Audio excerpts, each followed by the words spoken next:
मेरी चाची का विवाह मेरे चाचा के साथ सिर्फ 16 साल की उम्र में हो गया था। जिस समय यह विवाह हुआ था, उस समय मेरी चाची की आदतें बिल्कुल एक बच्ची के जैसी थीं, क्योंकि उसकी उम्र अभी विवाह की नहीं हुई थी, लेकिन उसका विवाह हो चुका था। मेरी चाची का नाम अंजू था। चाचा के विवाह के 2 महीने बाद ही मेरे चाचा कुवैत चले गए थे। मेरी उम्र उस समय 15 वर्ष थी और चाची की उम्र 16 साल थी। चाची का इतनी छोटी उम्र में विवाह हो जाना और विवाह होने के 2 महीने बाद चाचा जी का कुवैत चले जाना चाची के लिए काफी बड़ी बात थी, क्योंकि उसकी उम्र भी कम थी और उसके पास ज्यादा सोचने की शक्ति भी नहीं थी। कुछ महीने बाद ही मेरी चाची को अकेलापन महसूस होने लगा। हमारे घर जब भी कोई लड़का आता तो चाची उसको लगातार देखती रहती। मैं चाची की फीलिंग समझता था, पर कुछ कर नहीं सकता था।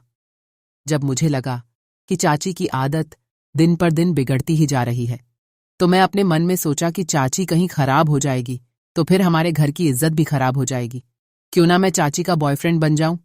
मेरी नीयत चाची के प्रति गलत नहीं थी, लेकिन चाची की आदतों ने मुझे मजबूर कर दिया। एक दिन मैं अपनी चाची के रूम में गया और चाची को बोला कि चाची, आप जब हमारे घर में कोई लड़का आता है तो उसको लगातार देखती ही क्यों रहती हो?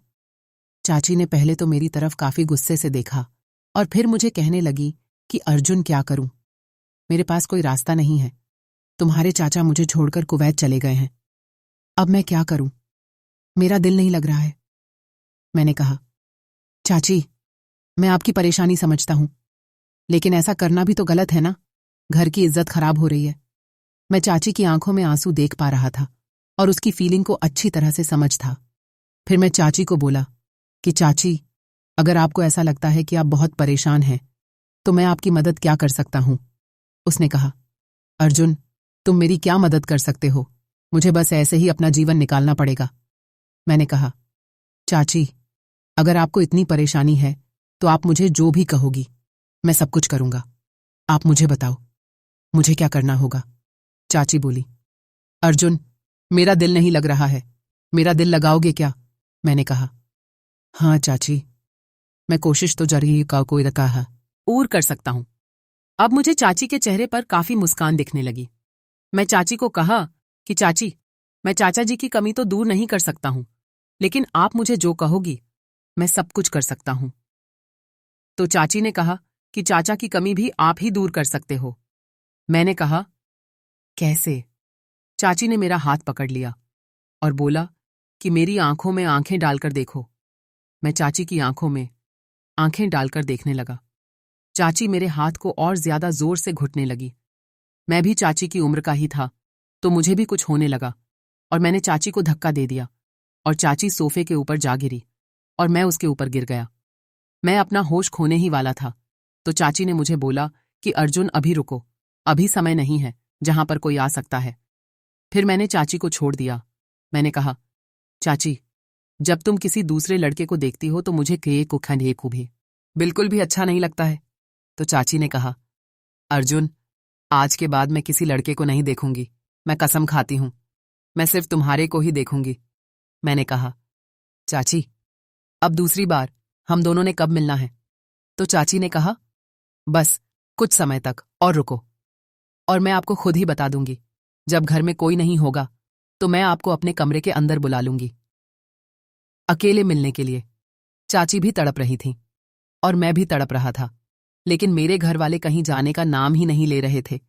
मुझे चाची की भी काफी टेंशन लगी रहती थी कि इसको मिलना बहुत जरूरी है, क्योंकि इसने फिर से किसी और लड़के को देखना शुरू कर दिया तो काम खराब हो जाएगा। मैं चाची का दिल लगाने के लिए चोरी चोरी चाची को मिलता रहता और थोड़ा बहुत मजाक वगैरह करता रहता ताकि चाची का दिल लगा रहे। काफी दिनों के बाद मुझे चाची को अकेले मिलने का एक अवसर मिल गया। उस दिन मेरे मम्मी पापा और मेरी छोटी बहन मेरी बड़ी बहन के घर मिलने के लिए जाने वाले थे। मैं जल्दी से चाची को बताने के लिए उसके कमरे में जा पहुंचा। उससे पहले कि मैं चाची को बता देता तो चाची पहले ही मुझे कहने लगी कि अर्जुन, आज तुम्हारे मम्मी पापा जा रहे हैं। घर में तेरे और मेरे अलावा और कोई नहीं होगा। मैं सोचने लगा कि जो काम मैं सपनों के अंदर करता था आज वह रियल में होने जा रहा है। मेरे अंदर भी एक जुनून था कुछ कर गुजरने का। मैं समय को नहीं निकाल पा रहा था। मैं सोचता था कि जल्द से जल्द मेरे घर वाले जहां से चले जाएं और मैं अपना जुनून चाची को दिखा सकूं। सुबह के 10 बजे के बाद मेरे घर वाले मेरी बड़ी बहन को मिलने के लिए चले गए। उनके जाने के तुरंत बाद मैं अपने गेट को अंदर से ताला लगा दिया। उसके बाद मैं सीधा चाची के कमरे में जा पहुंचा। मुझे देखकर चाची मुझे कहने लगी कि अर्जुन, इतने उतावले क्यों हो रहे हो? आज का पूरा दिन हम दोनों का ही है। मैंने कहा, चाची, कुछ भी हो सकता है, कोई और लोग भी घर में आ सकते हैं। चाची ने कहा, नहीं, आज कोई नहीं आएगा, सिर्फ हम दोनों ही रहेंगे। इस घर में जब मुझे लगा कि चाची जानबूझकर नाटक कर रही है, तो मैं सीधा चाची के पास जाकर बैठ गया और जिस काम को करने के लिए उतावला हो रहा था, दिल भर के किया और अपने चाचा के घर को बर्बाद होने से बचाए थे। आलिया, जब तक चाचा कुवैत से घर नहीं आए, तब तक हम दोनों अच्छे दोस्त बने रहे। 2 साल बाद चाचा कुवैत से घर आते हैं और चाची का ध्यान भी मेरी तरफ कम होने लगता है। चाचा कुछ महीने घर रुकते हैं और फिर कुवैत वापस चले जाते हैं। चाचा के कुवैत चले जाने के बाद हम दोनों फिर से अच्छे दोस्त बन जाते हैं। इस तरह मैंने अपने चाचा के घर को बर्बाद होने से बचाया था। मुझे मालूम है कि कुछ लोग इस कहानी को सुनकर मुझे काफी गलत कहेंगे, लेकिन मैं गलत नहीं हो सकता। मैं तो अपने चाचा का घर बर्बाद होने से बचा रहा था।